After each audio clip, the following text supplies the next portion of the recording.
Thot, vjen shejtani dhe të thot, kush e krijoi këto? Allahu. Kush e krijoi këto? Allahu. Kush në fund, kush e krijoi Allahu? Çfarë përgjigje më dhon? Kush dit? Çfarë përgjigje duhet më dhon?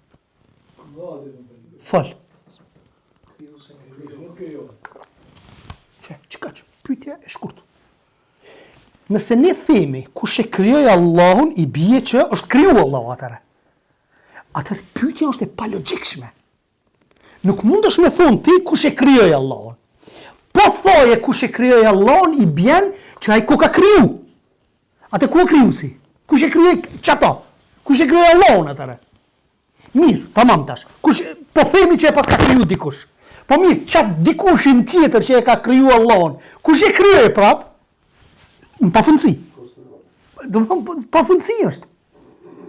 Se subhanallahu njeriu çka bën me pyetjet e krijesave do më janë vesh krijuesit apo po nuk shkon kështu vëlla. Nuk shkon. Sepse ai është krijues, ai nuk ka fillim, as nuk ka mbarim. Dërsa ti ki fillim e mbarim. Kur ki fillesin e ki pas, kur Allahu subhanahu ta ka kriju shpirtin. Ke pas te ki me pas edhe ti në infinit ki me pas në botën tjetër. Me lehtë Allah subhanahu wa taala.